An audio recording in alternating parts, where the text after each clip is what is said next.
There we go. There's the microphone. Uh, Nobody's here yet because I didn't advertise.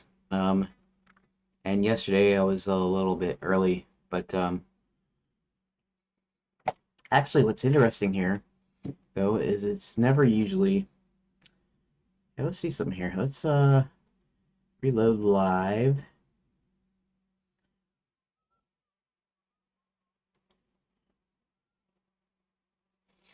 I thought it was you that'd be by my side. Pardon me for the terrible singing because I don't have a vocal range. Sometimes I don't hit the notes and it sounds like I'm tone deaf, which I'm not, but I'm also not any kind of a singer, so.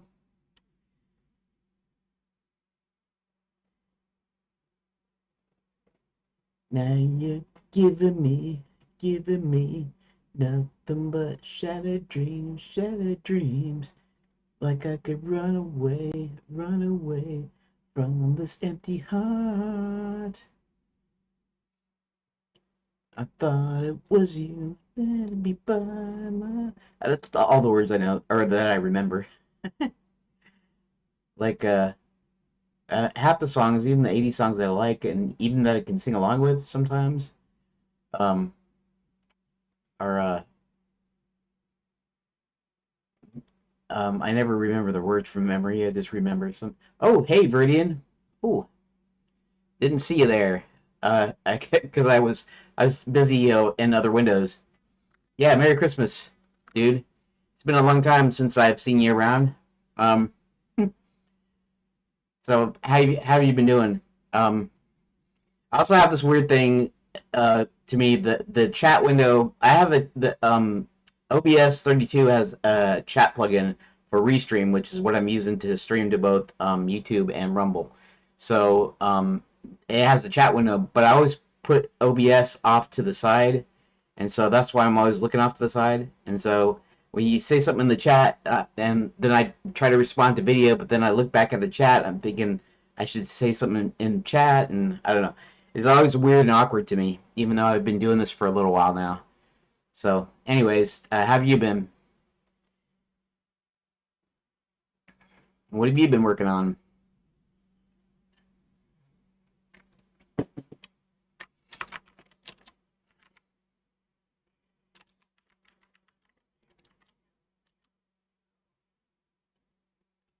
Okay, there we go. Yeah. Anyways, if you've seen any of my previous streams, I've been working on my game. I've actually been working on it since November of 2024, and I'm just about ready to get underway here. Unemployed for about half the year, but it finally got that fixed just in time for the end of the year. Well, good stuff. Good stuff. Cool beans. What have you been doing as far as game development is concerned?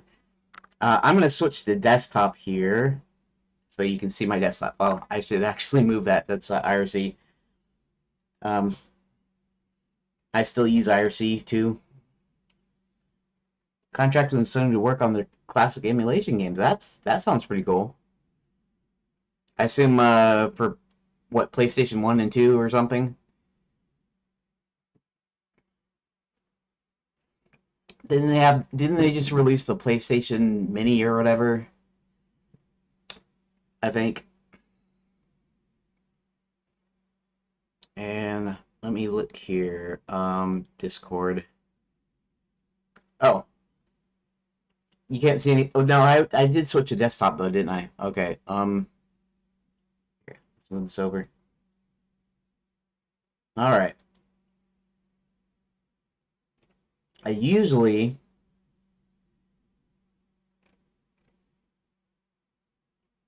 Okay, I usually kind of sort of advertise, so to speak. I go on Discord, several Discords. Yeah, I mean like PS1, PS2 games on. That's pretty cool. Um, let's see, where am I at? Oh yeah, I have Discord, IRC, and then on X, there's a couple of the X communities that I post to, and I used to post when I was streaming every day, pretty much, because I stream every weekday. Yeah, yeah. Um, it's kind of funny. Uh, when I was originally choosing Linux, I chose LMDE, which is Linux Mint Debian Edition, basically. But it doesn't have all the niceties that regular Mint has on it. And eventually, I basically moved everything off. I wiped up my drive and reinstalled Linux Mint. But yeah, Linux Mint is the closest thing to Windows you got, and it works good.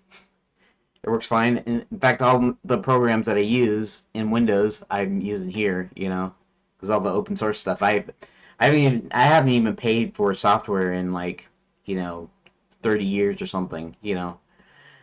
So so there's and then of course I was on Windows 10 and I didn't want to go to 11. They were starting to do Copilot and all that and what recall or whatever that was and all that stuff. And I said, well, I might as well just go ahead and jump ship now, you know, because I ain't gonna go to 11, Windows 11, and so I guess I'm kind of glad I did right now. Linux is a little weird. Um, it's not so totally foreign though, but we installed Linux Mint yesterday because I had half my SSD dedicated to Windows install. Yeah, yeah. So, well, that's kind of what I did. Well, okay. So, what I did is when I got my new SSD, NVMe SSD, which is just it's a, I think it's a 980, a Samsung 980 EVO or whatever that's called. So 1 terabyte. Um, I did dual boot Windows 10 and yeah, right. But I did actually dual boot myself Windows 10 and Linux for the express purpose of actually learning Linux, though. So I just kind of stopped using Windows, and then because okay, so like I couldn't use a lot of modern deals like the latest version of OBS and Blender 4.5, the Vulkan backend. Is that right? Do I got that right? Vulkan, right? Anyways, I'm not that up on the terminology now, but yeah, using the Vulkan backend, it was just sluggish, so I had to go switch back to the regular OpenGL one, and so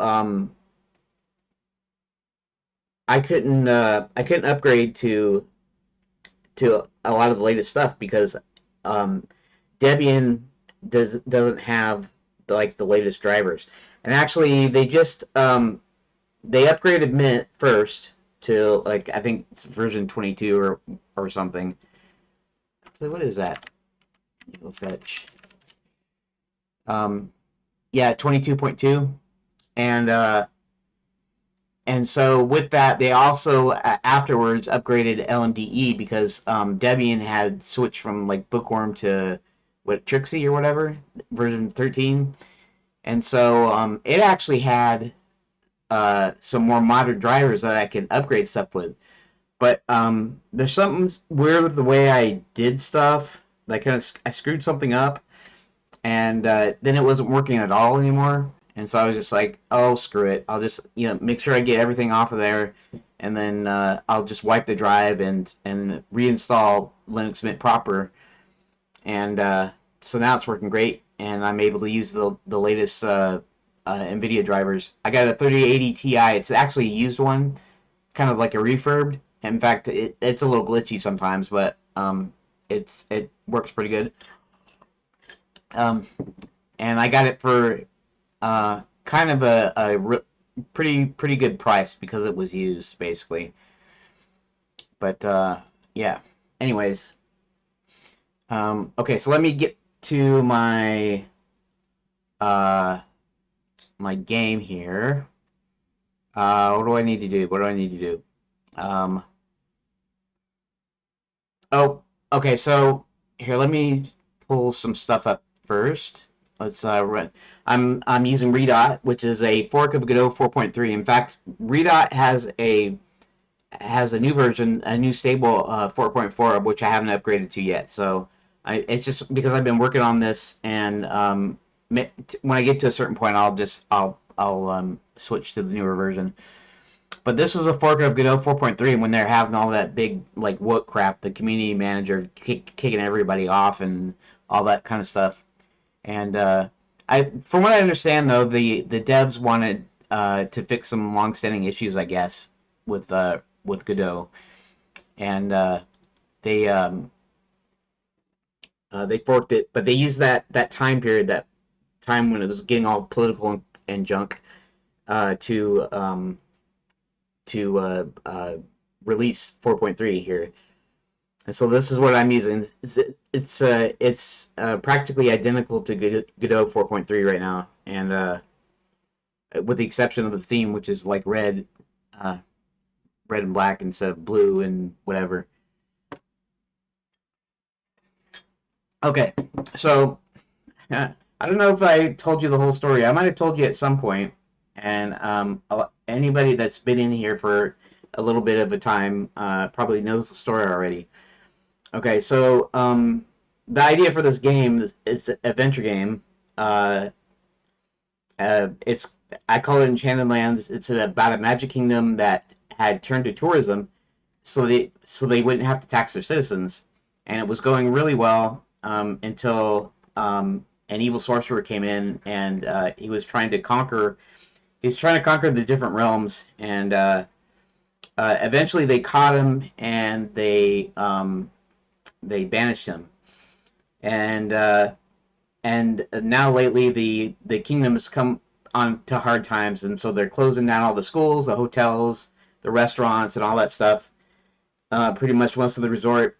People are starting to disappear, and it's rumored that this guy that was banished has come back. Right, so he's come back, and we start at where the king's chief advisor and best friend, the wizard. Okay, so originally I was gonna call him Harold, and I suppose that's because of Harry Potter. It wasn't exactly to copy Harry Potter. It was just the name I came up with. I think was in my brain. That Harry was in my brain. And then later on, I was gonna make it a joke that his name is the same as Harry Potter. I wasn't gonna say it outright, but it's just gonna be a little joke that uh, he decided to change his name for copyright reasons, and then I looked at it and thought it sounded too corny to do that, even though this is supposed to be a comedy fantasy adventure. So I may switch it back to Harold, but um, so he was called Halfway Harold because half of his magic was stolen. And there's a whole backstory to that, what I came up with and all that stuff. But he has literally half of his magic, so it manifests itself halfway, basically. He tries to teleport something, it might only teleport it halfway. Um, and so he doesn't know what how it's going to manifest, so he tries to stay away from actually casting spells. Although in the game you do that. Okay, so I've been trying to get this thing running since 2005. Um, and back in 2010, I think somewhere around there, I had messed around with AGS and I come to a block and whatever, and so I just kept on trying to get this thing done because it's the story just keeps going around in my head until I have to do something. And I wrote the character arcs, and there's multiple characters, multiple villains. In fact, at one point I was even going to have you be able to play the villains. Even though ultimately it's not to affect the story, it was just so that you'd be more immersed in the story. It's like when you're reading a book and they show you the bad guy side because the bad guy has his own plan too, right? You know, um, Hans Gruber wants to steal millions in bearer bonds, 600 million in bearer bonds, hiding in the safe of Nakatomi Plaza, right? And even though it's primarily from John McClane's point of view, they do show the different things that they do.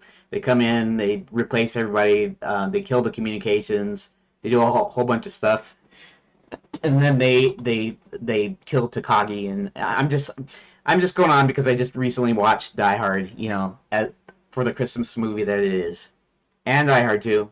Actually, I watched all the quote unquote Die Hards, even though 3 seems not like the first two. 3 isn't really a Die Hard movie to me. In the fact that they kind of don't do it the same way. Anyways, I'm going off on a tangent like I always do.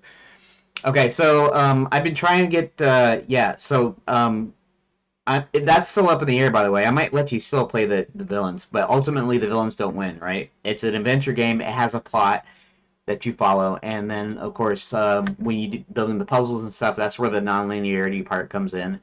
Being able to switch off to multiple characters and everything. I still might do that because it still seems like a novel thing to do that nobody really does. And I don't mean where you're the bad guy. It's like Assassin's Creed, you're an assassin, and GTA, your goal is to steal cars and stuff. And so, in that sense, you're like criminal or whatever.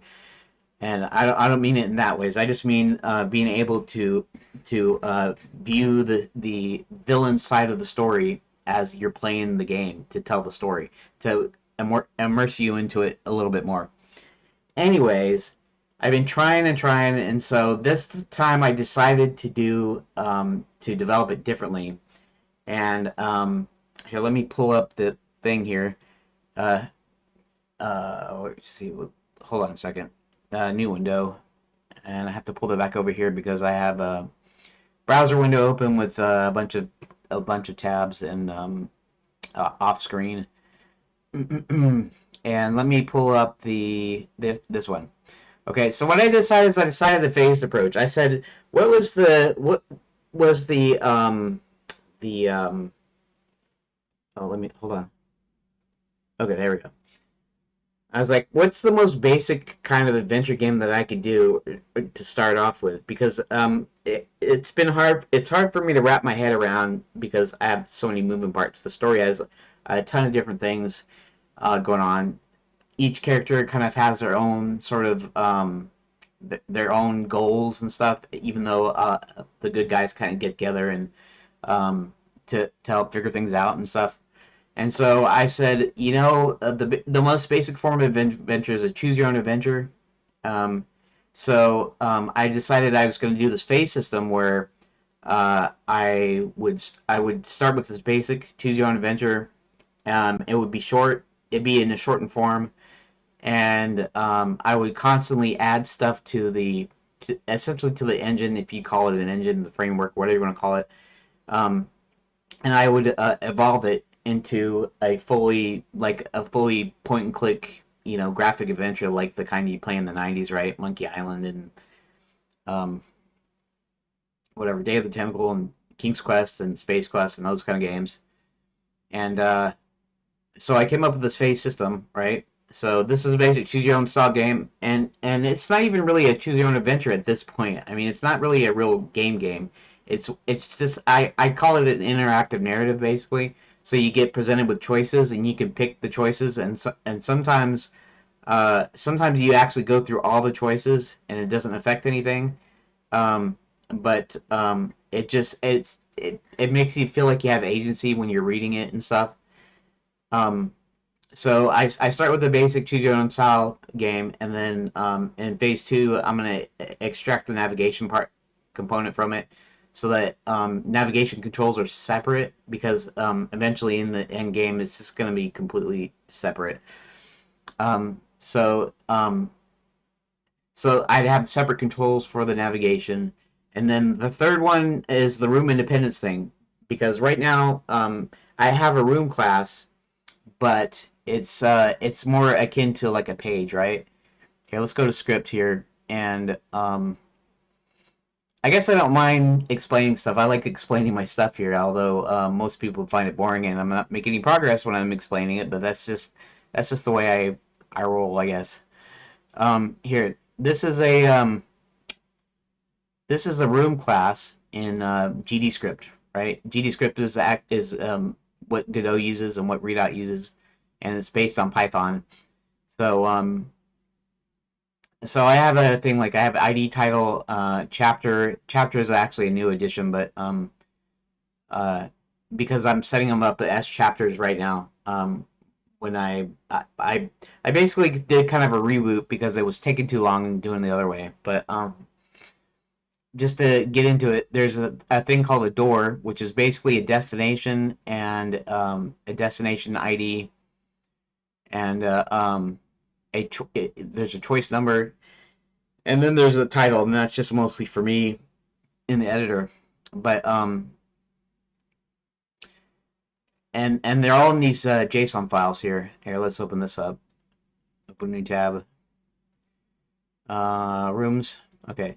So these are all the rooms, and really they're not rooms like you think of rooms, right? Like locations or whatever in a standard adventure game. Right now they're just pages here. I'll pull up the raw thing here. Let's do this one. And as you can see, ID, which is basically the file name without the JSON extension. Then there's the title. Then there is the chapter that it's in. And I sort of divided it up into chapters, just did distinct parts. Anyways, and then you have the description, and any controls or any choices that you make has to be in the description, or else nobody will know that it's there, because I don't have a separate. I didn't make a separate deal for the UI for the controls and stuff at this point. At this point, it just works like this, and hit 1 to start, and then it shows you some text. Let's see. Hit 1 if you wish to use the magic mailbox. Hit 2 if you wish to use a spell, or 2 to send John his silver ticket. Anyways, it's just like this. So the engine, the actual game part itself is very very simple. Okay, so going back to the roadmap.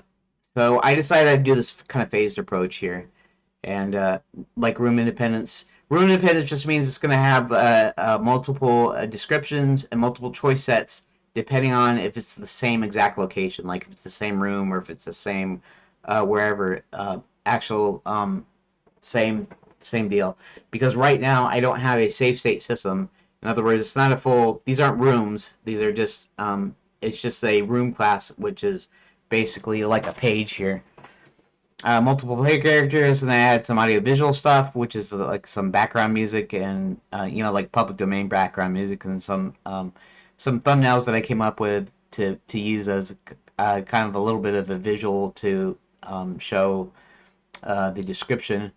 And then in phase 6 is when I introduce a parser, and the parser will have the same commands as the choices are right now, except for it'll be different. That you'll have to enter, because you're actually entering text into the parser. You're not picking a choice. You're not picking a number. You're saying 1, and then you hit enter, and so that way the choices and everything don't have to be different. It's just the parser the way it works. And I'll add inventory. Then I'll add I'll expand the parser so it can include like full commands and everything. Go here, do this. Open door, flip switch, whatever. And then 9 is when I introduce a save state system to where I'll have actually a proper room that you'll go into a room. You can turn on the light, and then you leave and you come back, the light switch is still on, that kind of thing. So, okay. So just, I mean, I could go through the rest of it, but I'm sure that's kind of boring you by now. But, now let me open the old version real quick. Let's go to let's open that in a tab. Let's go ahead and go to older projects and back up to, and we're gonna go ahead and, well, actually, I've made a mistake here. I can open up multiple instances, so we're gonna open up the older project in an instance here. Okay, so basically what I did was I broke the story down into events, and I made them into individual pages, you might say, like steps, like story beats. For instance, this is one here. Chester manages to catch up with a few of his friends. I'm not bored. I'm always interested to hear about game design internals. Yeah. So I guess some people do get bored though, but that's cool. I'm glad. I'm glad somebody appreciates it, anyways, right? I like talking about my stuff. I mean, this is the motivation I get. The motivation I get is telling people what I'm doing. You know, I know others, you know, they say don't say anything because you won't do anything, and that's the true to an extent. But this is how I get stuff going. This is how when I have story boiling in my head, I have to tell somebody. You know, I mean, it's just the way my brain works. Anyways, say Chester manages to catch up to a few of his friends in various villages to try to break them from the enchantment. Chester tries to give them shiny gifts and then breathe fire on them, neither of which works. Hit one if you wish to go to Nestor Cave, which would have been the next story beat, which is this one. Okay, so I had 93 of these, and in fact, you can kind of see it here. Now, if you look at it, it looks like there's about half as much here as there is down here, but here there is 76 actual pages, right? Here there's probably more than 76, but this accounts for about 20 about 20 to 23 uh, of these pages. So it's like maybe I'm not sure if it. Let's see, would that be 25th? Oh well, okay. So we're talking about roughly 17-18% of the whole thing, and this was just taking forever. I'm just not very fast at coming up with stuff because even though I have a full story here, let's see if I can. Let me see if I can pull up um, library. Uh, okay. Picture appears to be the same wizard pain defaced. I'm trying to give you an example here of like I have to bridge like two things here. Although these are actually two different. Let me see some here. Why? Okay, that's just one. All right. Uh, you haul one inside the door. Uniper reads a sign. That hints at the library, passes through the Hall of Fame, noting each of the paintings of the wizards, sees Hebert's painting of the Hall of Fame, and particularly notes it's been defaced, proceeds to find the library. And then here, after finding the library, so basically I have to come in here and I have to split these up into multiple, like I have to figure out where a good decision point would be, right?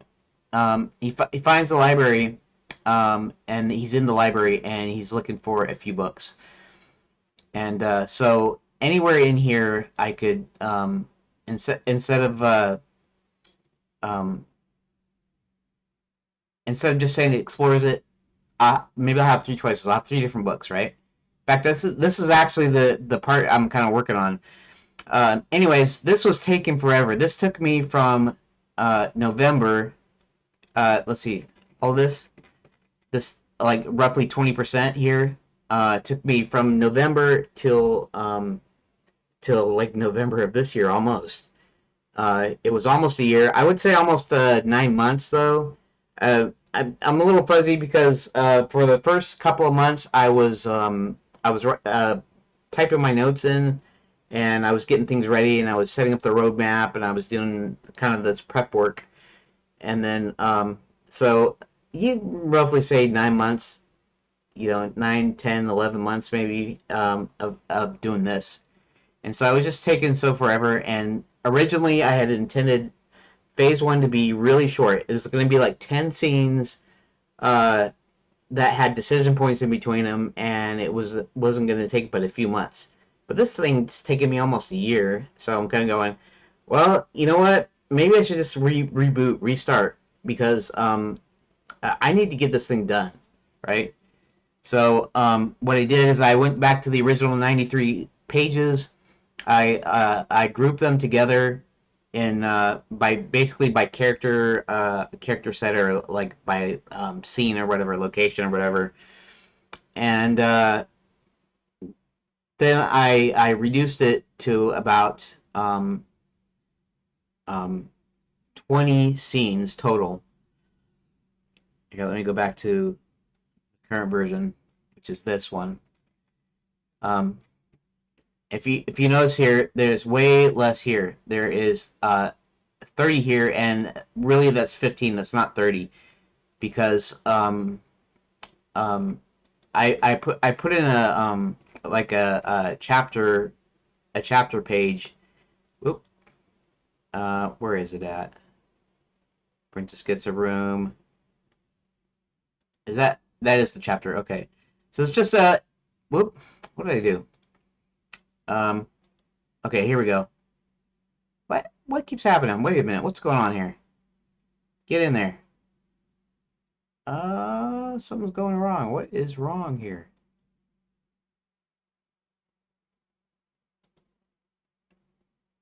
Where? Okay, something is really wrong right now. Now let's close the old one real quick. I don't need that right now anyways. Let's see something here. Let's see if I can... That is so weird. That should not happen. See? There we go. I don't know what's the deal was going on here, but it wasn't pulling it up. Okay, so let's go back down to the... No, not that one. This one. There we go. See, and all it is just this, right? It's just so I can separate them. Okay, so what I did is I grouped them, when I grouped them, and I cut them down to about 20 segments. Basically, I decided I was going to name them as chapters so that I could kind of gauge my progress. And so, like, you'd have it in between things. So each new scene and new segment, location change, whatever, it just makes it more grouped and more organized this ways. Okay, so even though there's 30 of these nodes, there's only 15 quote-unquote chapters left. So I divided them in column chapters, and let me see something here. Let's see about how many these are here. So 104. And it's still a lot of pages, but it's a way less. In fact, I'm actually reusing some of the work that I did on the original, so that none of it's lost. In fact, as I expand it later, it won't be lost. Anyways, at the most, this might take 15 weeks if I can manage. If I can manage more than a chapter a week, though, it'll be shorter than that. So we're talking at least April. I hope to have got it done in March. Even sooner would be better, but it's just the way that goes. So I redid this, and now it's going back to the way I originally intended. I originally intended it to be short, and so that each subsequent phase I'd actually expand the story out, add more locations, more rooms, more pages, whatever, as I'm building onto the actual engine and evolving it into a full thing. So, and the reason I did this is obviously it takes a lot longer, right, to do this than just starting out and just doing a full thing. But it's always hard to get my mind kind of wrapped around everything that you have to do in an adventure game. You have pathfinding, you have collision, you got layers, you got what else? You got dialogue systems, and you got descriptions, and then you got I don't know. There's just a lot that goes into an adventure game that most people don't even think about, and so the only way I could really reasonably finish this is by switching to this phase system where I'm only adding a little bit to each phase, and so I'm not overwhelmed with all the stuff I have to do. Right now, I'm just focusing on the story and getting these individual pages. Eventually, I will have I actually have a phase for puzzles, and that's actually later after the inventory phase, where I actually add inventory that you can like pick up items and do stuff with items. At that point, I'll be ready to actually make puzzles. You know, adventure game puzzles. I mean, I don't mean actual puzzle like like whatever, like Seventh Guest or something. Okay, so this is where I am at right now, and the reason that there is a gap. Oh, by the way, all this stuff, the lines and these panels and stuff. This is all Redot slash Godot, whatever you want to say. This panel is a 2D node, and um, then of course I can edit everything in here. I wrote a plugin. You kind of have to write a plugin if you want to extend the editor to doing like specific things for yourself, like the save room data. I don't hit Control S to save because I'm not saving the actual scene. You know, if I wanted to put scenes and do it individual scene wise, this would have taken forever to get all this. All of this is stuff I wrote for the story, and then I got some AI to help me with the scripting in order to get these into like individual rooms, basically. Um, okay, so yeah, and then the lines are basically we go to the script here, multi-line 2D. This is just I wonder if I can zoom out here. Anyways, it doesn't really matter that much. Um, it uses it extends Node 2D, and I call it multi-line because you can actually draw on a 2D node. So this actually sets up the line here. Uh, I have a collection of lines, and then um, has a start and end position, and then you basically you tell it to actually draw it, and I don't remember how it works now because it's been a while since I screwed around with it. Um, but yeah, and in the meantime, oh hey Rook, welcome to the stream. Um, okay, so they have in Godot you have this thing called a tool script, and basically what it is it runs a script in the editor. So this scene that I'm in right now. By the way, this scene is a standalone scene. In other words, I can't play. This actually plays the game here, right? And then this up here will actually play the current scene, which is this tool that I'm working on. So you can see all the stuff right now. It doesn't really do anything other than you can actually select multiple things. You can move them around, you know, that sort of thing. Um, and I don't have any saved stuff in that yet. I'm using that as a layout tool, but right now because I'm doing this kind of rebooted version of Phase One. I'm just still doing it in the editor right now, just because I want to get this done. I want to get this part done to a point where I can mess around with the layout tool. Basically, I'm trying to get progress, right? Because the whole point is streaming the development of this is for people to watch, basically. And I know what they say, you know, you can either be a game dev or a YouTuber, you can't be both. And I'm kind of like, well, that's kind of baloney. Um, I'm a game dev and a YouTuber, so basically, both are kind of equally important, so to speak. If I don't have a game, if I don't make a game, then there's not a point in it. If I'm just doing exclusively just video stuff, you know, I could make tutorials. I could do any kind of a video that I wanted, or even any kind of a stream that didn't have anything to do with anything. Um, then it wouldn't be interesting, and it wouldn't get the game done. So I do both. So I have both. So my ultimate goal is to get people watching me make this game. Basically, that's my main goal, right? And in order to do that, though, I got to make some progress, and I got to make some fast progress, and I got to have something interesting on the screen, which right now I don't really have. In fact, my drawing skills are pretty terrible at this point. Like I'm okay on paper, and but I haven't done it for ages now. And then I was doing okay on a graphics tablet, but now my hands are so shaky and stuff. I have to actually start over. I have to start practicing, and in order to have anything interesting on the screen, I have to have a session where I sketch, and then maybe I can show that while I'm actually explaining this other stuff. Okay, so let me actually.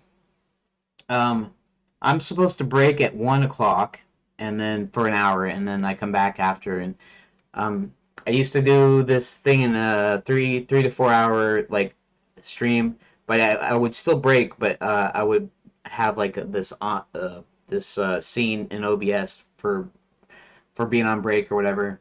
And I usually didn't come back at a certain set amount of time, and sometimes I would go over, sometimes I wouldn't go over, and I decided to break it up into two, so I could have a 1 hour break in between, so I could do some stuff, watch some TV with Dad or whatever, and so I'm doing essentially doing two streams. I call it like a single episode because it's really just part two, and usually part one is concerned the game itself.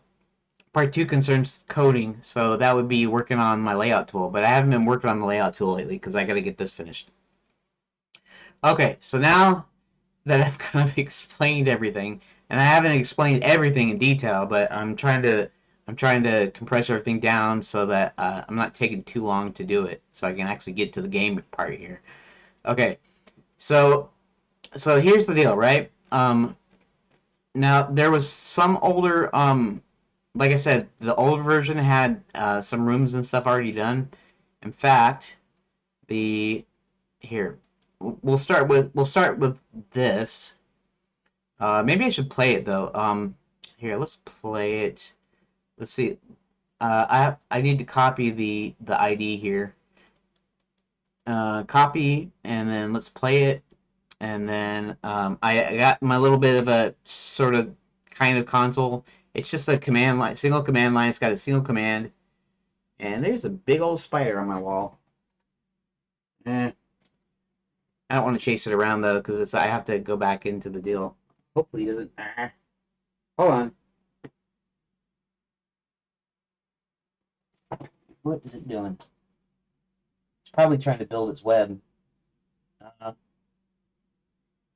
oh well, I'm just gonna let it go there.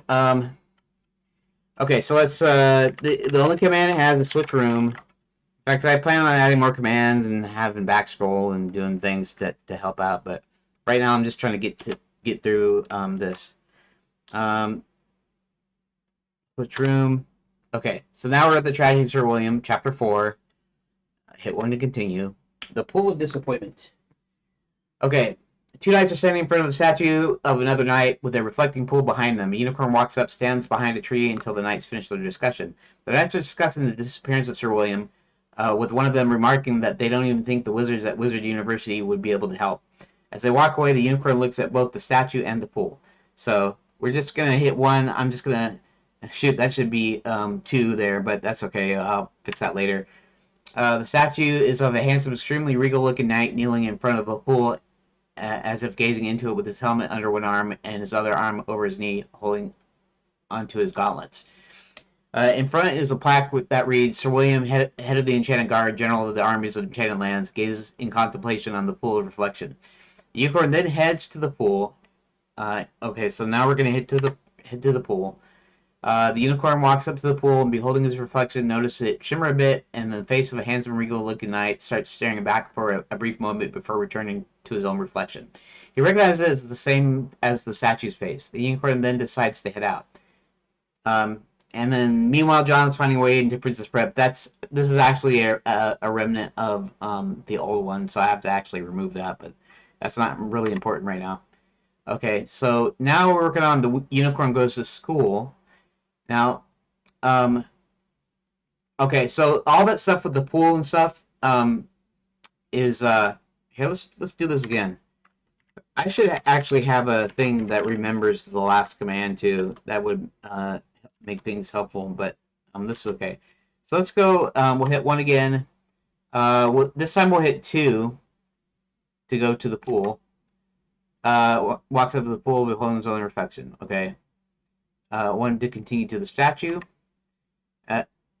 And so basically, you can choose each way, and you still hit both pages, but at least you get to choose the order here.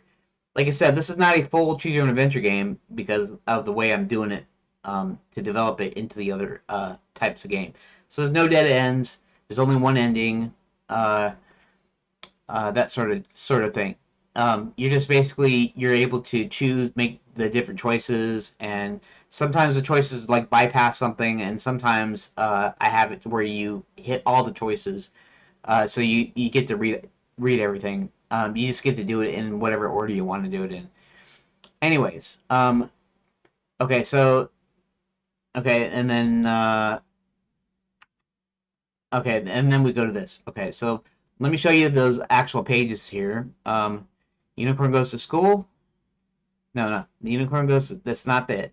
Okay, so what you're looking at here is this is where he's watching the two knights discussing the disappearance of Sir William. Actually, let's go ahead and change this to two. I have this whole system. The door specs were a way for me to edit. Okay, man, I gotta go. Great seeing you again. Keep working on your dream game. Yeah, thanks. And thanks for popping in. And pop in whenever you want, and pop out whenever you want. It's cool. Yeah. Nice talking to you. So have a good one.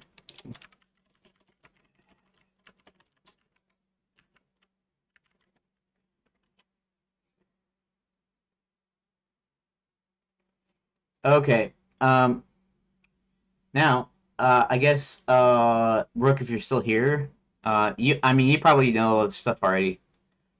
I was just gonna explain how these were probably the old ones, and the current deal is one I have to come up with now, which is fine. You know, whatever. I was glad to have him pop in here. Um,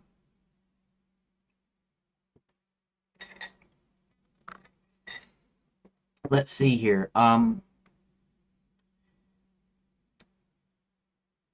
are we at? Okay, Unicorn sees a sign about visiting the library, proceeds down the Hall of Fame, noting particularly the face portrait. Okay, let me pull up my notes. Uh, recent. Okay,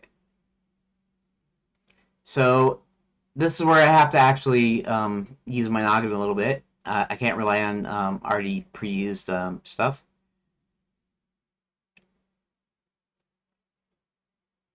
Finally, he rams the door open. Yes, I know that. Okay. Oh, wait a second. Oh yeah, that's right. We already got to that part. Okay. Where he rams the door open. Now he's inside. Let's see. Consistency check. Secret tunnel or whatever. This was about getting into, I think. Do 2 points. How to get in the hallway sequence or the page. Then I go about finding the right book and finally building an information. Yeah, I guess I did. I guess I should. Whenever I come up with an idea, I guess I should always put it into my notes. You know, like I'll just say right here. Uh, when in the library, um,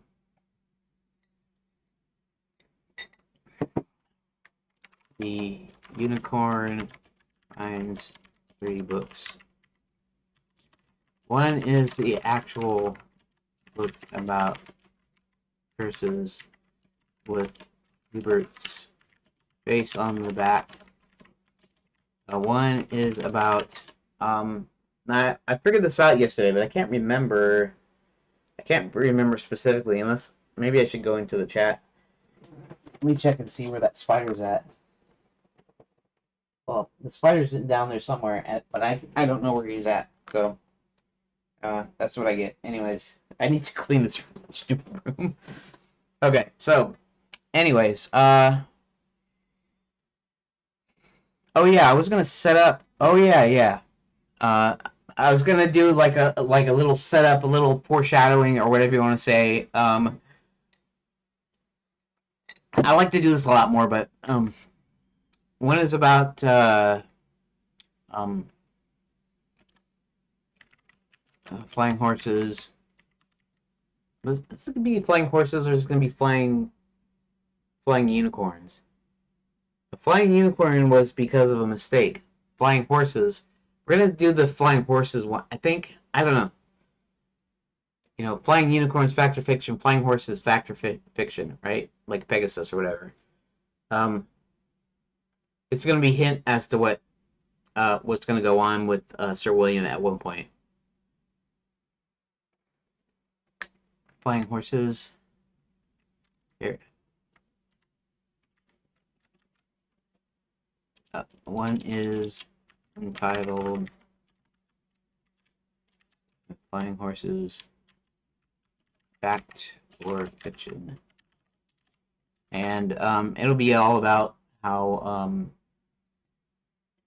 well, you're not going to get into it. You're not going to, like, actually be reading it or whatever, but he's going to look at it and think that's interesting.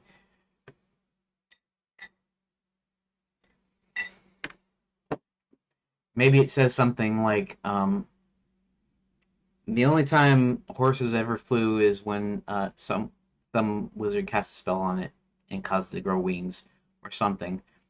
It might be a little bit too on the nose because really I'm just trying to do a little foreshadowing or what I said yesterday, laying pipe or whatever. Okay, so on the back, one is titled Flying Horses Fact or Fiction. And then I guess I need a third one. I don't know if I came up with a third one. Uh, let's see, what? Oh, maybe the third one was Beauty and the Beast. That's right. Okay, so I Brooke or whoever's watching, I don't know if you guys remember, but at one point, Hubert tries to send something, and what happens is he sees these two books briefly swap in the air. So basically, uh, basically the Unicorn Sign Language book pops up into the air, and then it transforms into Beauty and the Beast, and then pops out again. Meaning, what happened was is his magic backfired, and it swapped these two books. So now John in his library in our realm has the Unicorn Sign Language book, and Beauty and the Beast is actually over in wait a second, did I? We're in Wizard U.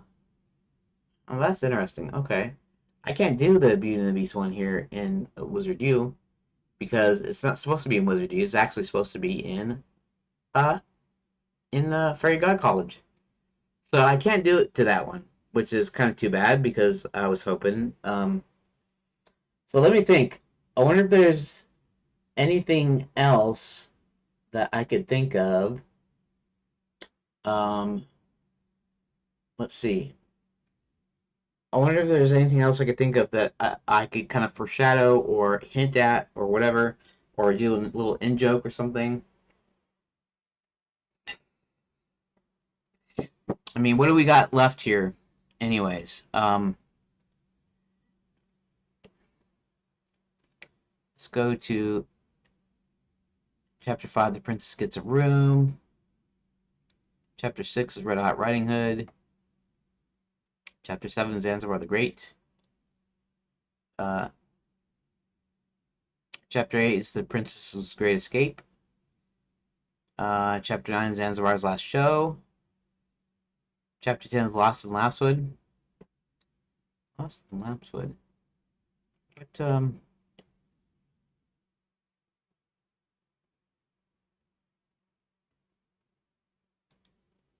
some in the middle of their forest, they spot a unicorn. The unicorn stands around but doesn't run away as they approach. The princess hops out and starts petting him and talking to him. Okay. Right. I see, I see. Okay. Much ado about Quicksilver.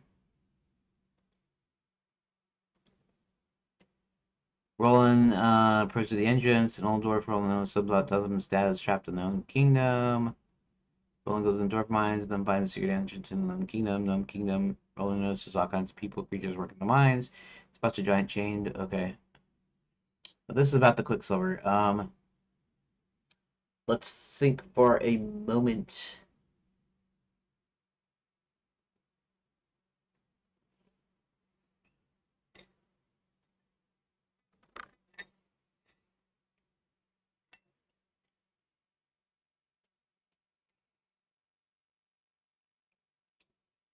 maybe.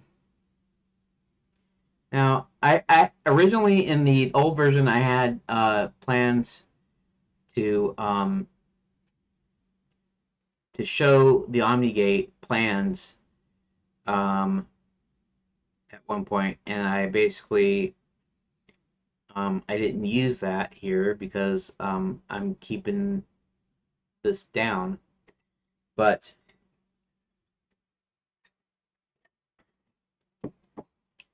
maybe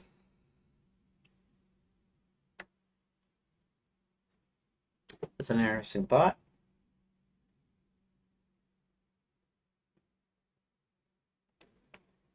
Um,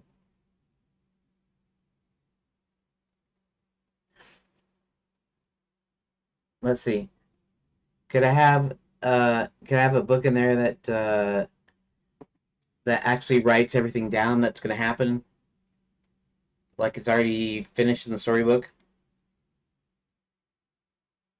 Um, and this is like happening like a quarter of the way through. So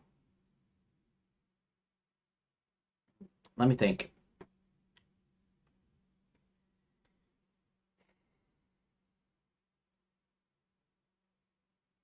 Um,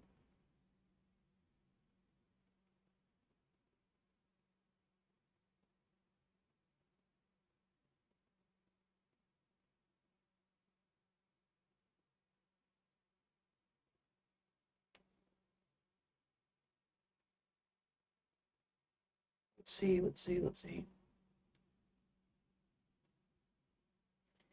You know what?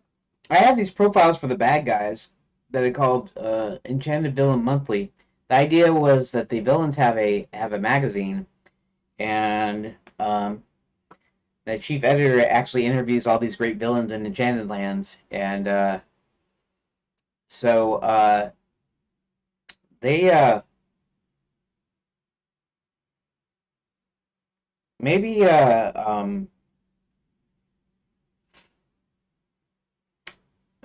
maybe Sir William could come across uh, Violet Moonshadow's profile.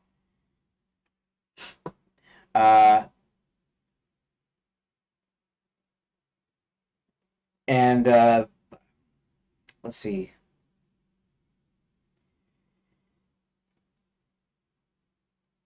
He should instantly know that it was Violet that actually transformed him into a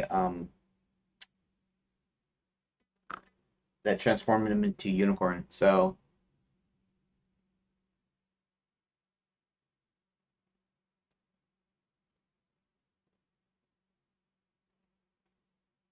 um,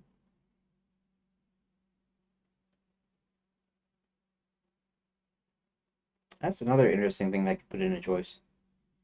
You want to go after? I can't really do that here though because of the way this is structured. I can do it later, but I can't do it now. Um,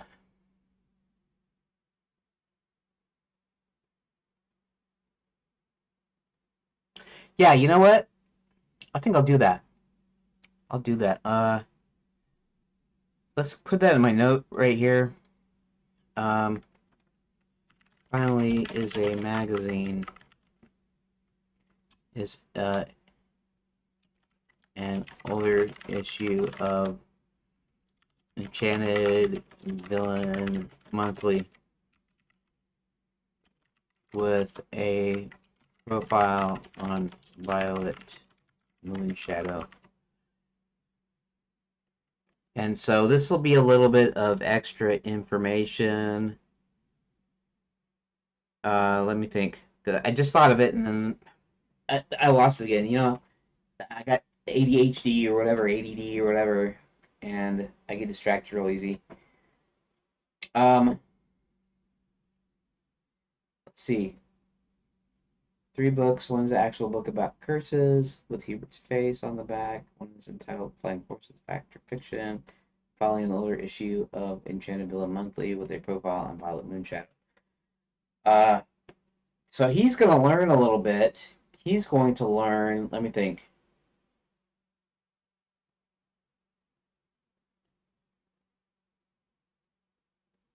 Um,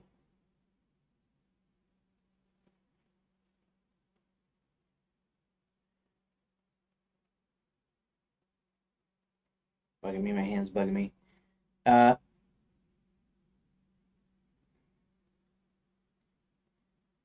Now this is information you don't need to know, but this is information that is sort of semi-useful. Um,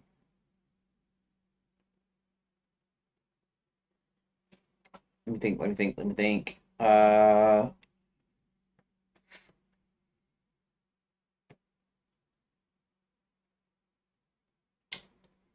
Yeah, yeah.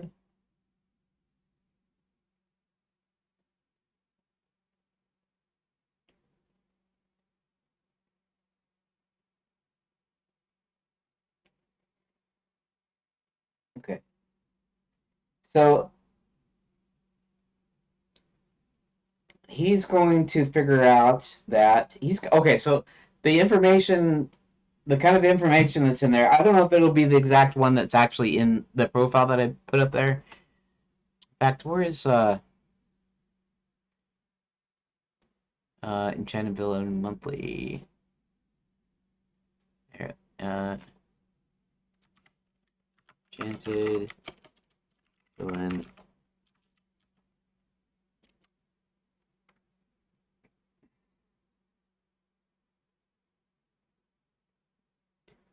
Find all. 15 times. Okay, let's do that.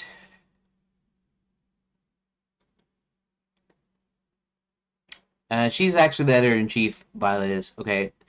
Alright, so this month's Enchanted Villain Monthly has a special treat. EVM's own editor-in-chief, Miss Violet Moonshadow. Background: Miss Moonshadow is a sinister enchantress able to seduce the most strongest even the most strongest sorcerer. She didn't officially go to school, but instead managed to.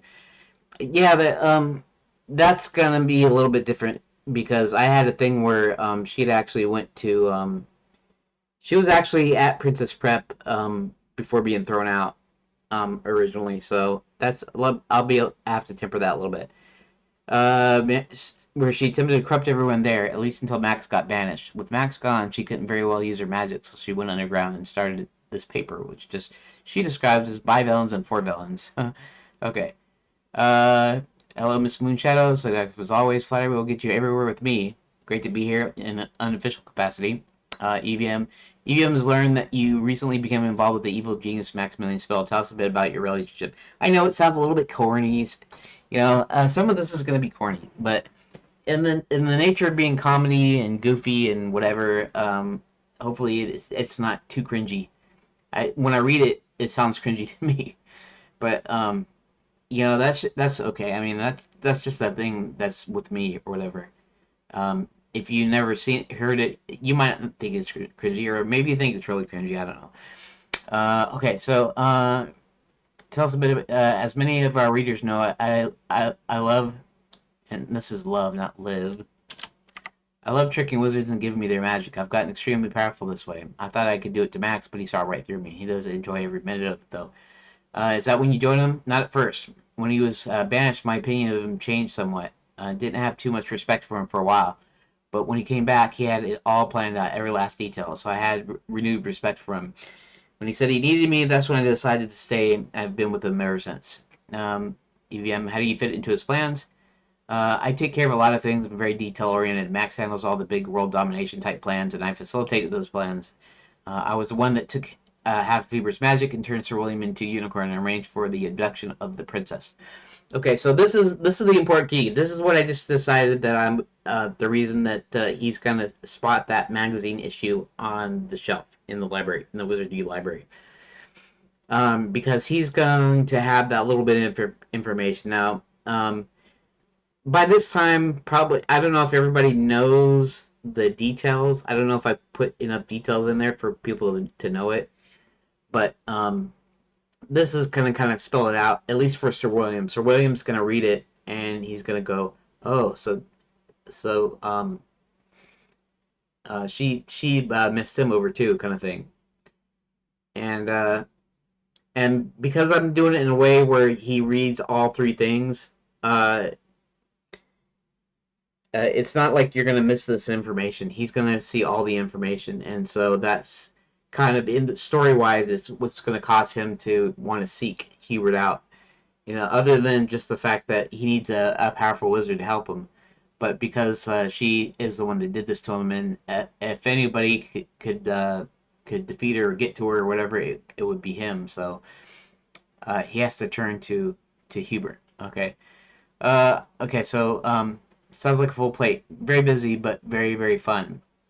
Well, good luck to you on your conquest of the realms, and thank you for such an alluring interview. Anything for you. Okay.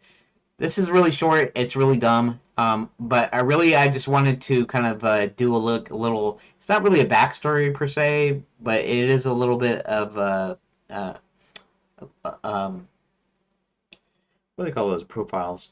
Anyways, this profile, but it's a little bit about the character. It's like a character profile. Um, and how she took half of Hubert's magic and turned Sir William a unicorn. This helps Sir William to decide to seek Hubert out. Okay, so I can start on this now because I got all the information I need. I'm not going to get that much done because I only have 10 minutes until my break. But let's go ahead and let's get some of this started. Here, page 6, page 22. Okay, page 6.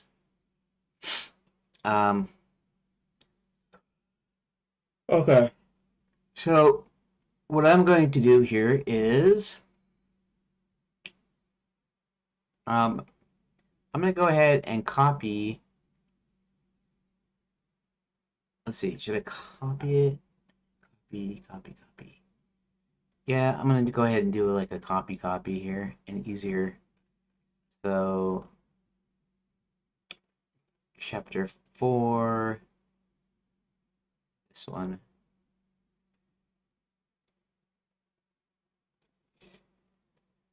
Well, I guess I have to.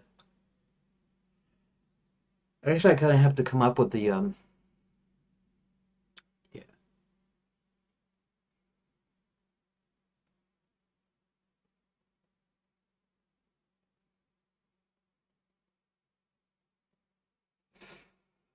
The unicorn checks out a book.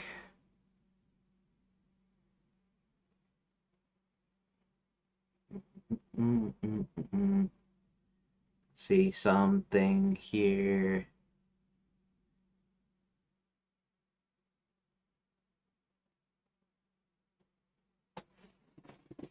Okay, actually, I'm gonna do this manually and not in the editor. We're gonna copy. We're gonna paste.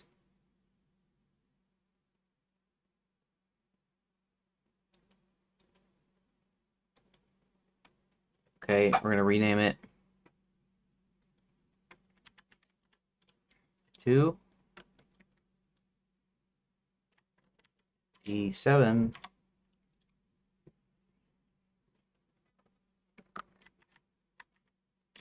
Uh,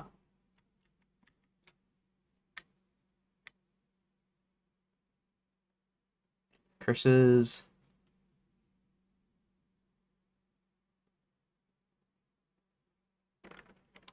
Curses. You know what?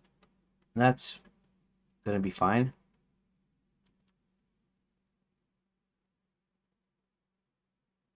That's only that's only a single word, but okay, that's all right.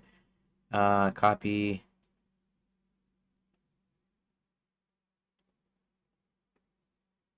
Oh, let's edit that.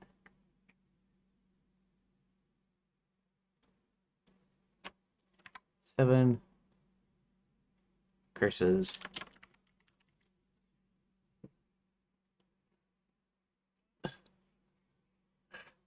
What was the name of the book be called? Actually, I might be able to name it something different slightly.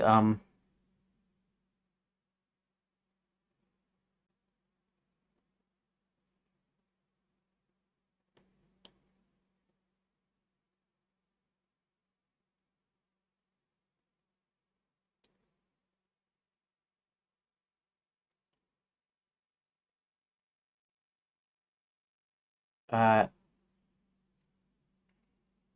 here.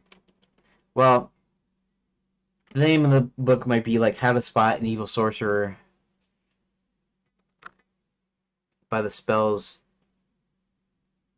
he by the spells they use. Or different types of spells. What? Uh,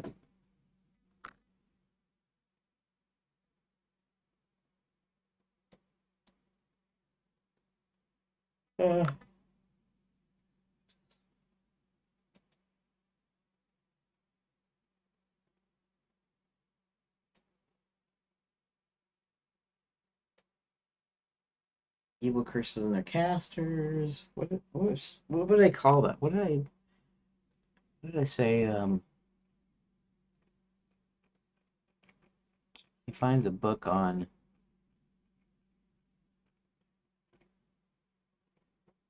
Let me see if I can find the original. Yeah. Let's go to the original here.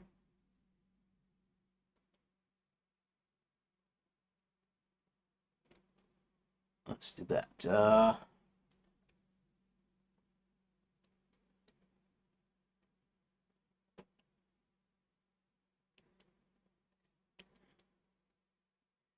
Okay, that's what uh,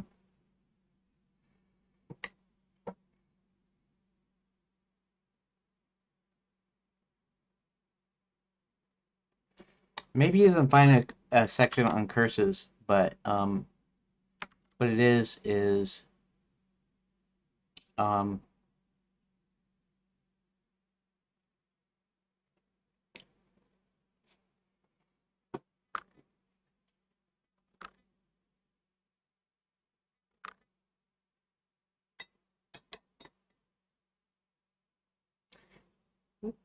what did I say originally? Encyclopedia of Hat Magic? Did I call it encyclopedia?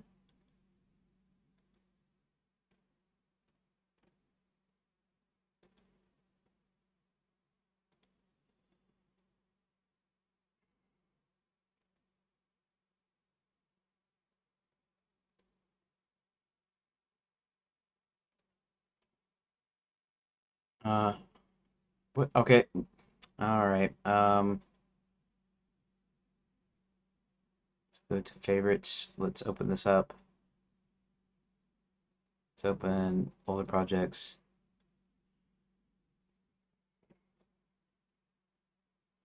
And I need to find the one on Hat Magic.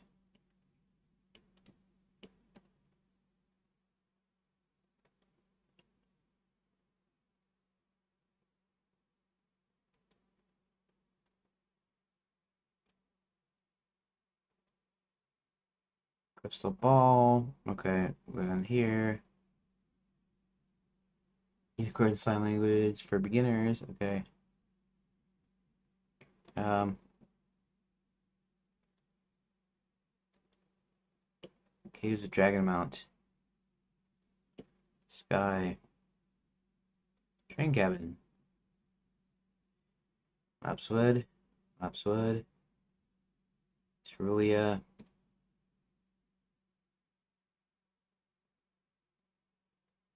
Edge.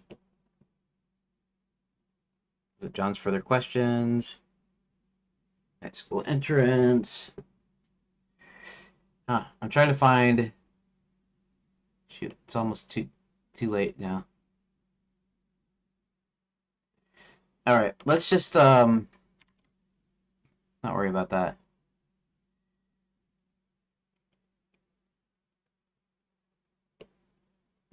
Okay, that's right. Let's go back in here. Uh,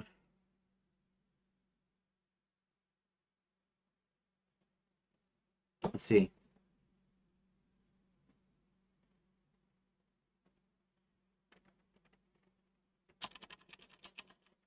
The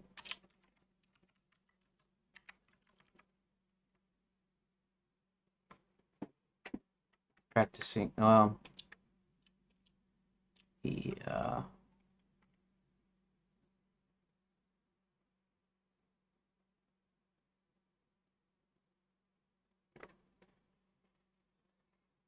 Yeah, yeah, yeah. This is when you're in the library. Um, what do I want to call it?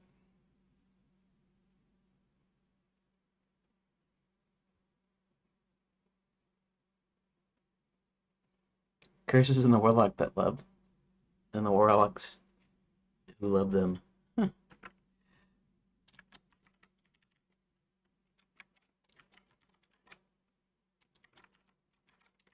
Warlocks who love. That's an awful long one.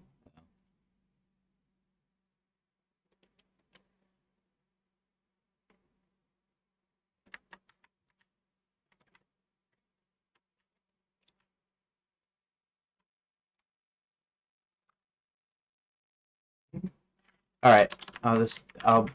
It sounds dumb, but I'll do it. Curses and the modern Warlock.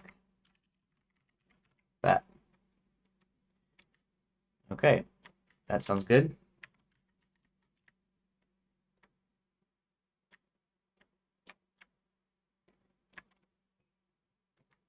And we'll just take out the space.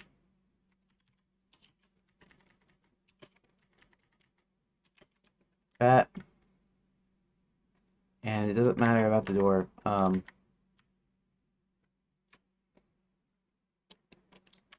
Look about curses. Um,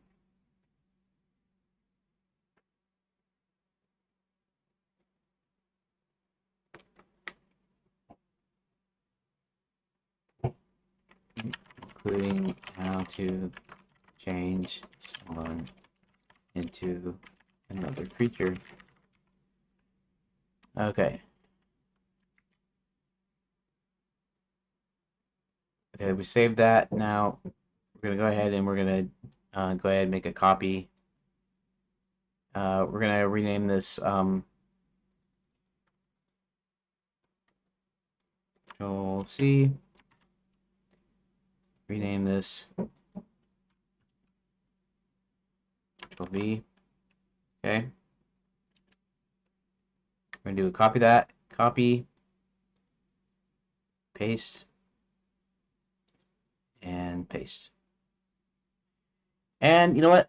That's it. It's 1 o'clock. I should go on my break. So thanks for popping in. Thanks for watching, and join me for part 2. And hopefully, I don't I don't hold out any hope that I'm actually going to get the chapter 4 done today. But we'll see how far I can get, because now that I know pretty much everything I'm going to do here, it's just a matter of doing the linkages, making the pages, and making sure that works. So I might be able to get it finished coming up. So yeah, thanks for watching. Thank you for watching part 1. I'll see you in an hour.